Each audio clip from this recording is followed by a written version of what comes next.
A lot of times I find that ChatGPT can be like talking to a teenager. You're trying to get it to do something that it's not mature enough to do.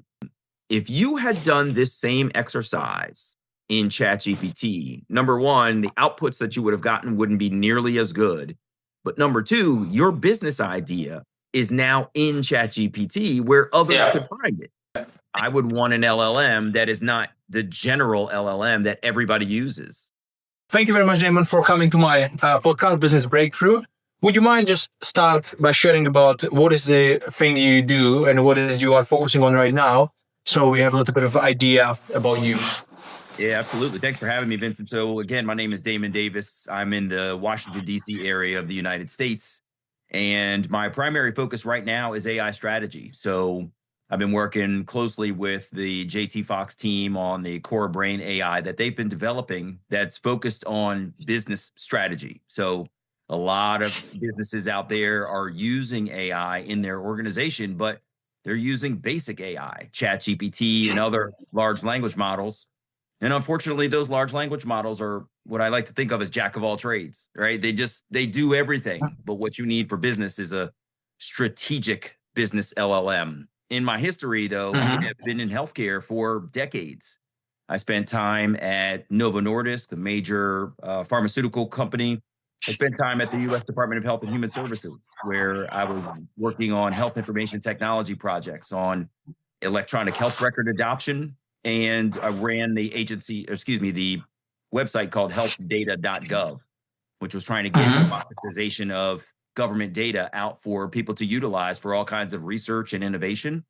And I've spent some time on some software testing jobs across government contracts. So I've been in healthcare and IT for quite a while. Awesome. Perfect. Thank you very much for sharing. So what do you think, because obviously not everybody has the access to the AI we are using from JT, right? The business. So if people are using a ChatGPT or any other larger models and they are asking the question about the business, so what are the problems they can be facing, which maybe they don't even see? Yeah, this is a great question. And I think it's something that folks have experienced, but they really haven't necessarily known how to articulate. So I'm going to touch on a couple of things. One, a lot of times I find that ChatGPT can be like talking to a teenager. You're trying to get it to do something that it's not mature enough to do. So I'll find myself actually battling with ChatGPT to try to get it to be more professional, more strategic in its thinking, have better business knowledge. And you end up battling back and forth with trying to what they call prompt the LLM to bring you knowledge that it just doesn't have or has in very general terms. The Core Brain AI that JT and this amazing team with Eric Simmons and others have developed is a stellar representation of what an LLM can be for business. And what it represents is thousands and thousands of hours of business knowledge that have been dropped into this LLM. JT's got strategic business leaders that he's been working with who are literally billionaires. So you've got multimillionaire, billionaire thinking, entrepreneurial spirit that's put into this LLM that's going to give you things that are drastically different than a regular GPT or other model would have. It's got financial analysis. It's got the brain of a CEO. It's got marketing and all kinds of social media opportunities. And I mean, it's just got functionalities that folks don't realize they need, but they've been struggling to try to get. Yeah, absolutely. No, I mean, myself, I just actually used it today already. I was creating some posts for social media. And then, I started like the old way. And I'm like, okay, so I started writing the post and I'm like, what I'm doing? Let me just put it in JT, right? Because I have a social media manager and she's new. She started last week for us working, but we have 5 businesses. So I told her that my thing is the last because there's most of the things to do. So I told her, you work on the others, and when she's ready, she's gonna move on mine. But for now, so I'm like, okay, so let's do it. And then and I created a great post. Yesterday I was shooting another podcast in the evening with the actor we met on Mega Success, the Sean Cannon from Karate Kid. Awesome. So I'm like, okay, position the post really well. I met him on the van, kind of make it nice. And it gave me such a great, post, which is going to go later on today. And you do the same thing like with ChatGPT. You don't have the same answers, that's for sure. And I tested many times because I was running an event here in Scotland where I am, and last one about raising finance, and then I had the people to come. And I'm like, hey, you need to be outreaching to people. You need to be sending them personalized messages. So they would start putting everything in ChatGPT, and I'm like, hey, send me the same, prompt or command, right? And let's test it in JT1. And they like the JT1, like that's much better the JT1. And then they're like, yeah, but we don't have access to it. And I'm like, yeah, I know you don't have access yet, but don't worry, we'll sort it. We'll sort it out. So you could see a huge difference just on social media posts, right? Yeah. So what are other things like you think where it can go, and where is it who you are aiming to help mostly with that, and who's gonna you gonna be approaching, what kind of people you want to help, and which you think is gonna be good for them, Yeah, this is a great question. The main target is business owners and literally of all types, right? Think Mhm. about how when we first got computers at our desks, it wasn't that you needed a specific computer to do a specific kind of job. You needed the computer there to do all of the jobs. And this is Yeah. what the core brain offers is this C-suite of functionality, like I said, across CEO thinking, chief financial officer, your marketing, all kinds of different functions with throughout the business. And I think that businesses are going to start to recognize that there's going to be value that they didn't even realize that they could obtain. And I'll give you a couple of examples. One of our community members in the JT Fox community has given a testimony that basically says he was going back and forth with his lawyer, and his lawyer was Mhm. taking forever to get back to him. And when his Yeah. lawyer finally did get back to him, the guy didn't even like what he received. The guy's name's David. So David Uh-huh. turns to the brain and he puts in the same thing that he was requesting of that lawyer. And he got out something amazing from this core brain. And he cost him $700 to engage this lawyer. And he didn't even like what the guy gave him back. So you can Yeah. imagine if you had taken just that $700 and put it into a subscription to the core brain, it would have paid back itself just in that one transaction. Now imagine if it's doing the things like what you talked about, Vincent. You're utilizing it to engage with your social media manager. You're using it to put your financials in and do some analysis to see where you've got leaks in the bucket. And I should point out Yeah. really quickly, people are going to say, "Oh, I'm not putting my financials into an LLM. This is on a private server. It's secure." And so this isn't the scenario that ChatGPT and the other LLMs have set up, where they're actually going through all of your commands and prompts, and they're taking what you've asked and the output, and they're informing their own models to make them better. That is not what the brain is doing. The brain is Yeah. specifically there for your strategic purpose. I'll give you one more Mhm. example. Yeah. There's a woman in the community named Yeritza. And Yeritza has said that basically she's doing a lot of mergers and acquisitions. They're going into letters of intent. They're doing due diligence and all kinds of other pieces of the purchase of companies process, right? They're in the mergers and acquisition space. And she has basically characterized this business brain as a force multiplier. It's allowing her to work faster, more efficiently, ask more intelligent questions, and has Mhm. basically accelerated their business. So, to your original question, I don't think we need to focus on a specific kind of business that we're going after. This is a business Yeah. LLM. There, I'll give you one more example. I talked to a guy just the other day who is running a dental AI practice, a dental AI company. And basically, what he told me is that dentists go to school to learn how to be a dentist. They learn how to do oral health care. They'll take care of your teeth, but there's a business behind running a dental practice.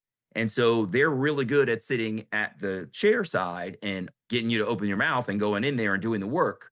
But the business of the financials, the business of understanding where your customer turnover is, how many of your potential new customers are actually coming in the door after you've made an initial outreach, how many of them are converting in the chair when you say, listen, we need to fix this thing in your mouth, and they don't actually Mhm. convert. Why? What is the sales tactic, or what is the reason that they're not convinced that what you've told them is something that they need to have? So the Yeah. actual business of running the business of dentistry is something that this can work with Mhm. dentists and medical professionals on. So there's a lot of opportunity for businesses across the board to engage a business focused LLM like this. Mhm. Yeah. You gave me a lot in here. So I have a lot to go on. So I'll just start with the last thing. So what you said about the dentist, right? So we can call, because yesterday when we were speaking with this with Sean, and I was speaking with him like, what is the problem of the actors when they are in Hollywood? How is it working? And he explained like when he's speaking, because I was kind of asking about the kind of being entrepreneurial and business owner, and he said it's exactly spot on. He said like there's a lot of actors that are asking him, which are the artists, like the dentist is artist doing the teeth. What shall I do? And he would give them an advice as well. Like you need to think as a business owner because it's a business. You cannot wait for a gig to get in an acting job because it's a very bad feeling to be waiting. So you need to do something for that and you need to think as a business owner. And then a lot of the times they reply like, yeah, but I don't have that mindset of being a business owner. I am an artist, right? So which is cool. You can be an artist and you can have a JT1 core brain, and then you have the second part of it, and then you are sorted. Yeah, I think along those lines, for a person who thinks to themselves, I'm not a business owner or I'm not a technologist or any of those things, and they're not necessarily comfortable or haven't used a lot of large language Yeah, models and I think they need to think of it like having a conversation with a thought partner, right? Who's the yeah, person that you trust to call and say, listen, I need to ask you a couple of questions. You're really good at business. I have some questions I need you to answer. That's how they need to interact with yeah, their AI, is yeah, not thinking of it as something that is intrusive, but something that's going to help them think through the questions that they have in order to get to the answers that they need and not be yeah, fearful of it. yeah. Absolutely. It's a really good thinker. Like, I'll go back to the event I was running over the weekend. Is so basically it's about raising finance. Like, okay, so there are people who need to raise finance to find their real estate deals or business deals.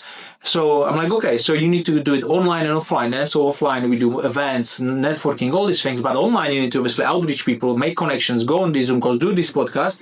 But they, for example, they didn't have a LinkedIn profile created yet, and the Instagram profile they would have, but it wasn't right.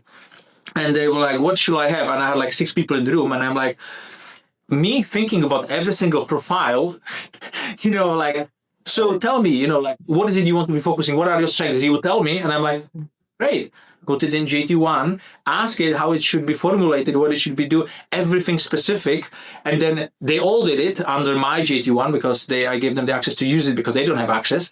And they used it and we created for everybody profiles, everybody strategy. And it really saved my time with the training to, pass it to the JT1. And it was even better than I would ever come up with. And it's just like, they were so impressed, and it's just like speeding up the process of me doing the event so I could make it shorter and we could go and have a fun.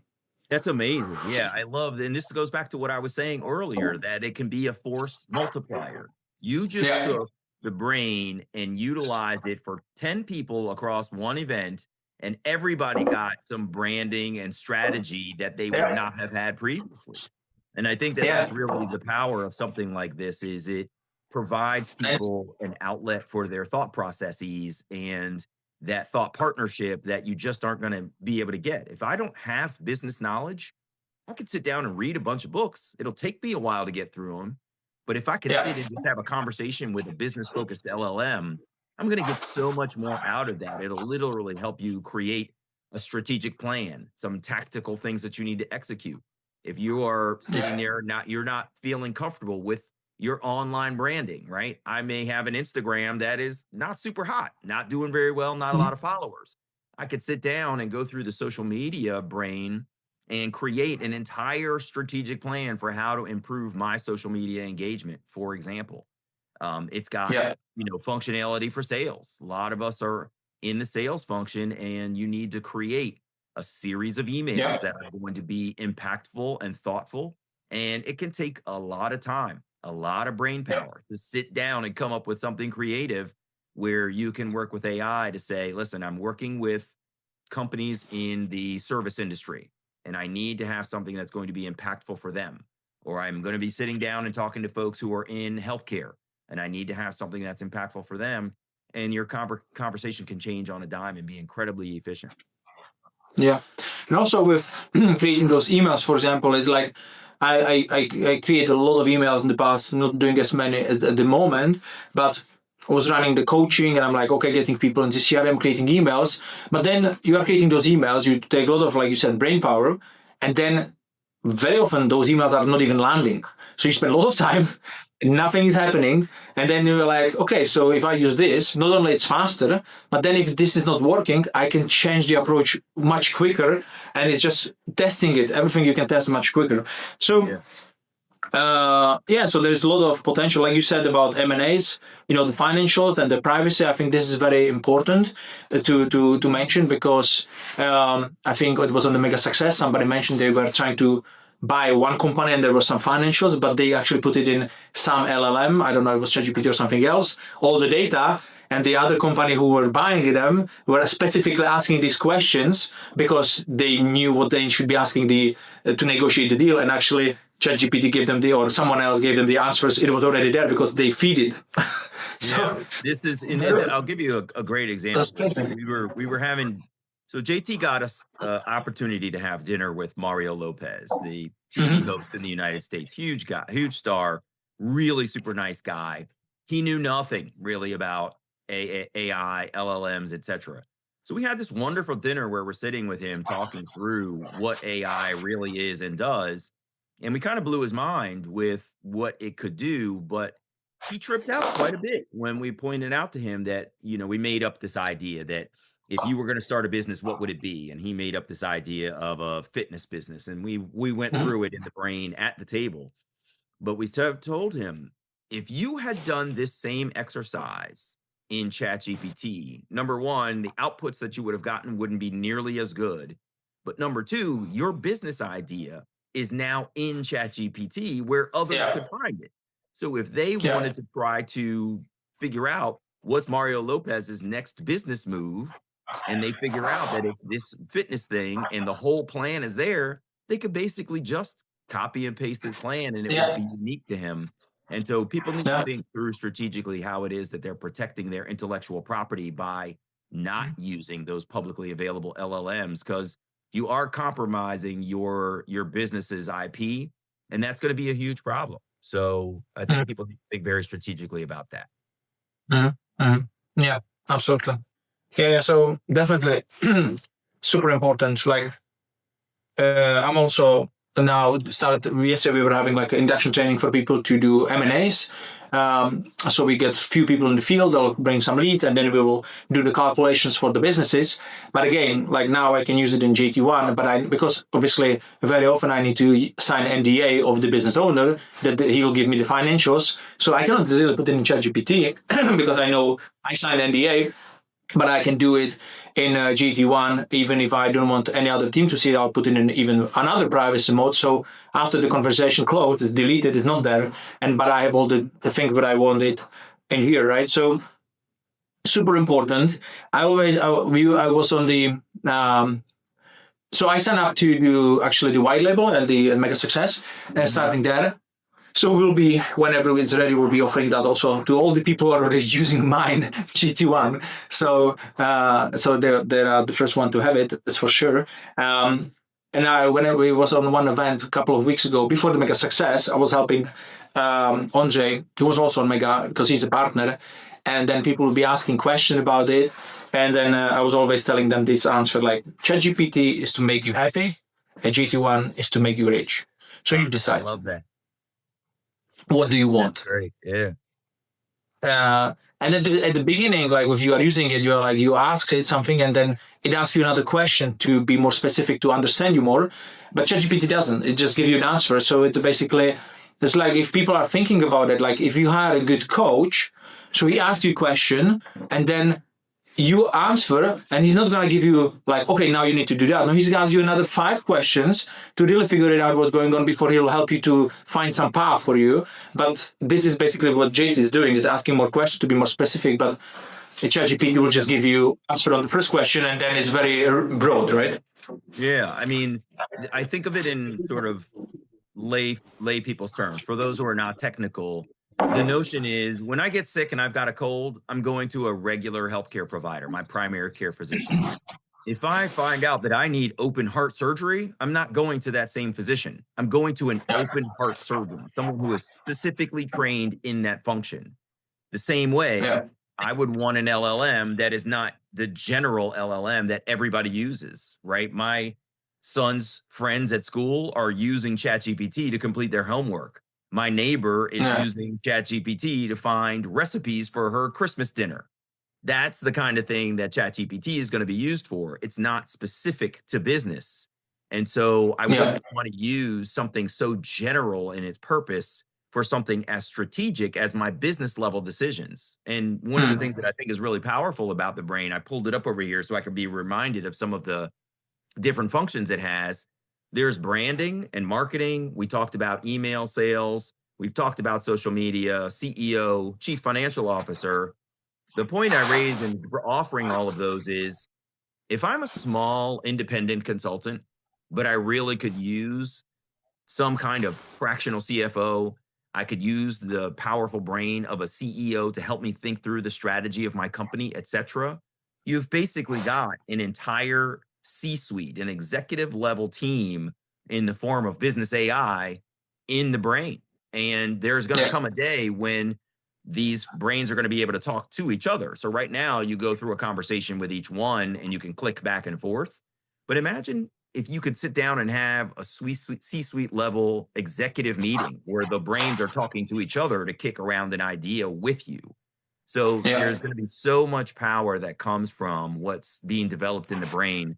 I think a lot of folks have a significant opportunity to take advantage of what these business powered LLMs, specifically core brain, are offering. It's unparalleled in what it can do. Yeah. Yeah. Even just to be honest, this week we have said minimum £1,000, probably more. Not needing to hire lawyers because we are splitting a business with one business partner, and I had two options: either to take it through the lawyers, so nothing them ages, and they'll want a lot of money. And then we were just putting it through, obviously, the legal in JT1 and figure out fitting it everything what we need in based on how the law works in here in Scotland. And it just gave us exactly step by step what we need to do, 3 documents, what we need to do. We print them, we fill up all the details about the companies, all done, signed, and didn't need to pay anybody anything. It was just done. Yeah, it's incredible. I'll give you a couple of more examples. One, JT himself will tell you that they have used the brain for legal contracts and other things. And when they send off the contract that the brain has created, the lawyer on the opposing side of the deal will say, wow, this is a really tight contract. Who's your lawyer? Yeah, Right? I know you were saying it'll make it success. Yeah. Exactly. But here's another great one that I think just is super compelling is JT CEO, Francie, is they were in constant contact, right? Because she needed to talk with him about what his decision making would be in order to get to arrive at an answer. And it was funny, the two of them, it was almost like they broke up. They stopped talking because she was using the brain so much she didn't have to be Yeah. in touch with him. And so Yeah. it freed up both of their time. And so this is the power of using a business focused LLM is you're going to Mm. get exactly what you need for business strategic decisions. And I think a lot of folks are going to need to focus on that. Yeah. Yeah. Yeah. Absolutely. And in regards of AI, like, are you scared for the future, or you are positive? Because obviously there is a lot of positivity and negativity where AI can develop into, and all the different scenarios. How are you looking at those things? Yeah, this is a really great question. I wrote a book called Algorithmic Inequality. And this goes back to my healthcare days where I was examining AI's implementation in healthcare and whether AI in healthcare is going to alleviate or exacerbate health disparities, right? In America, there are a lot of differences in how healthcare is delivered to women, people of color, things like that. And what ends up happening is they have lower health outcomes because of the disparate care. The reason I raise this is because large language models are trained on historical data.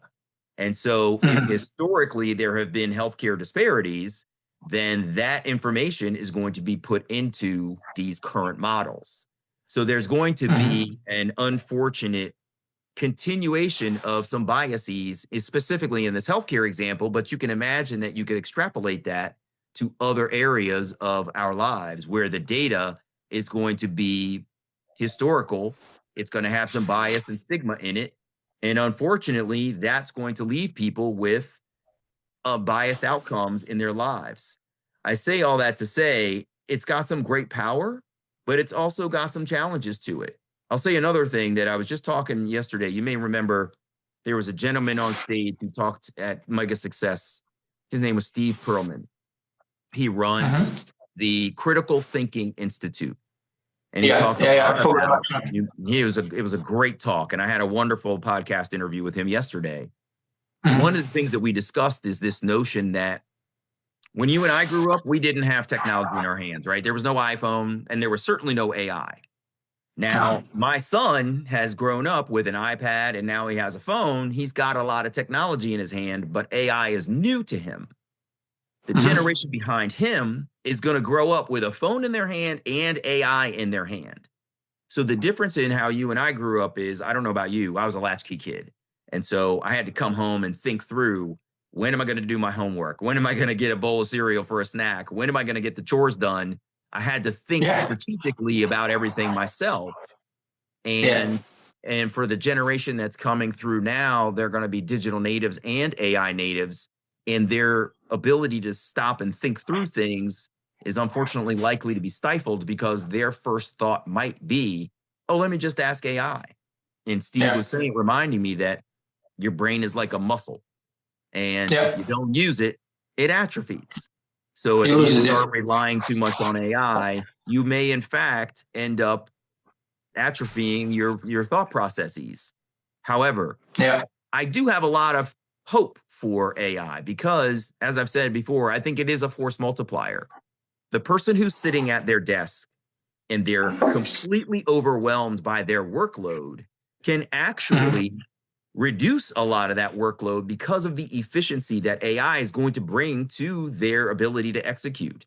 And so Mhm. it won't be that they necessarily are going to lose their job to AI. It's likely that they'll be able to do their job better because AI is going to allow them to look across their workload and be more efficient. And I think that that's going to Yeah, play into how management thinks about the implementation of AI, other computational models to help make the business stronger. And, you and I, both entrepreneurs, many organizations out there are focused on growth. And if you're focused on growth and you've got a whole staff of people and those people could do more with a little bit of AI introduced into their workflow, imagine what growth looks like for your organization. You've basically yeah, created a more efficient employee by getting them introduced to and proficient with AI that's strategic to business. yeah, yeah, yeah. Absolutely. Yeah, I think like you mentioned, like people cannot be too reliable. I see some people who, like every message they get an answer from, let's say, I don't know, business person or I don't know, proposal or something. They are dealing is just like take it, put it in AI, give me the answer, feed it back, but not even really be bothered like what is in there. So I think this is using it too much. I think it's good, like for example, like I'm using it a lot as well about like bouncing by ideas, but actually by doing it with GT Brain, I'm actually learning by doing it. And then when I go on networking events, I don't need to ask this question because I learned that while I was doing it, so I can now start applying it even more. Yeah. But yeah, so there needs to be that people needs to be they need to know that they need to be careful of not overusing it. Then, like you said, the brain is a muscle, and if you don't lose it, you lose it like any other muscle. Yeah. So, but I have a question for you. You obviously, I met you at Mega. You were doing emceeing, you were speaking on stage, 1,400 people, amazing. Now we are in here. Obviously, I can see you have a high energy. You are very driven. So why is that? What is your driving force? Like, what is your mission, vision? Like, why are you so hungry? Yeah, it's a great question. I'll tell you a couple of things. One, we only get one time around. You get one life. you gotta execute. And I'm a super curious person. I'm very driven and focused towards achieving my goals, and I have passion for them, and I want to see them happen. I'm not the kind of person that's going to sit on the couch and say, man, I wish I could. No, I'm going Yeah. to get up and try to figure out how to do it. And if I can't, I'm going to find somebody who can help me to figure it out. But I'm very much a doer. And one of the things that is a driving force for me as well is my father was a wonderful inspiration to me, both in a positive and negative way. And I've turned that negativity into a positive. The story is that my dad was incredibly inspirational in that he came up from meager beginnings in Kansas City, Missouri. And I mean, when I say meager, they were flat broke. He lived in a servant's house with his grandmother behind another home, and he always knew that there was more to life to get out of that small town and see the rest of the world and learn some things. So he joined the United States military. He was in the Air Force for many years. The military has a way of refining people into something amazing, and he came out really strong and brilliantly smart. He started a company with some of his colleagues, and they grew it organically to an amazing consulting firm in DC, and they sold it for a massive exit that, a lot of entrepreneurs hope to achieve one day. And Yes. they all had wonderful success. You walk away with a bucket of money, you should be happy for life. But unfortunately, my dad didn't have what I call money mentors. And so he didn't Hmm. go through the exercise of learning how to keep and grow that money that he had just been Hmm. handed. My dad spent all of his money. He died alone, divorced, completely flat broke. And that Hmm. was an incredibly motivational lesson for me to understand that if you don't plan for those contingencies that could take you down, if you don't plan for the growth of your money so that it is compounding while you're sleeping, then you're doing yourself a disservice. Damon today needs to be invested in the happiness of Damon tomorrow. And Yeah. so that was a massive lesson for me. And so I continue to try to look for ways to build businesses, buy real estate investments, do all of the things that are going to make my future life incredibly successful. And I like being around highly driven people like yourself. I mean, folks like you who are doing the entrepreneurial thing, who are driven every single day, they are also very motivational because there's always somebody that's achieving way more than you are. And you realize, Yeah. damn, I got to get back to it, man. There's more to do. And Yeah. that level of achievement, I think, is highly motivational. And it's part of it is seeing what's possible so that you can focus on not just where you are now, that's super comfortable, but where you want to Hmm. get to. That's going to take some serious work to get there, but you know that it's achievable because, if that guy did it, I can definitely do it. You know what I mean? Yeah. Yeah. Yeah. Absolutely. No, I really like what you shared in here because, like, uh, like about the money mentors and understanding these principles, because I don't know the percentage, but like obviously, like a lot of people they win big money like in the lottery, but actually a few years later they are actually worse than they've been when they won it. And I have actually a family friend example. It just happened 2 years ago. Win a lot of money back in my country in Czech Republic. Was 7 million Czech crowns, which is a lot in Czech Republic. 1 million he paid in taxes, but 6 million. I remember it because one of my first mentors, his goal was to get 6 million in cash. This was his goal since Yeah. we started. And just like people in Czech Republic, their average salary is 250,000. So it's a lot of money.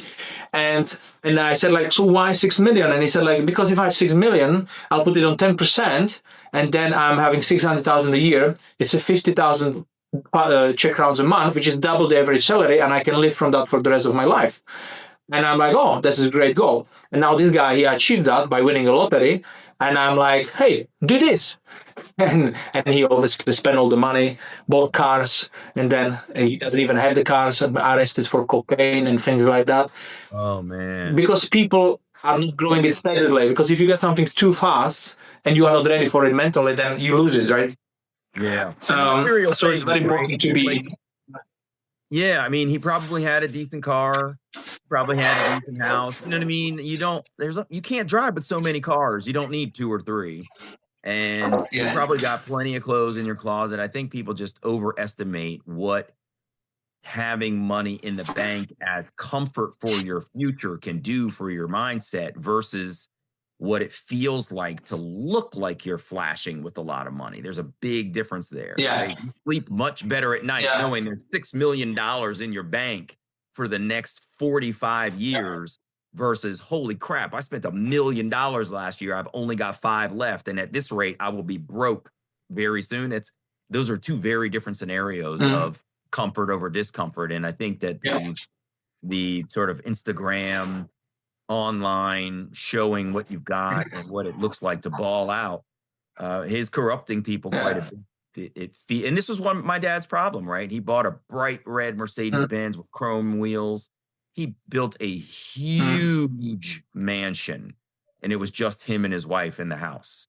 It was totally ridiculous, Oh. and he can admit that. He could have admitted that, but in Mm. hindsight, but unfortunately, he was portraying wealth versus maintaining wealth, and there's a huge difference. Yeah. Yeah. It's a big push from the society, like a peer pressure of like, no, you made it, you have the money, do something about it, and people are also pressured to use it not very wisely. Yeah. So amazing. So I'll ask you a last question. We can wrap up slowly because we are 35 minutes in.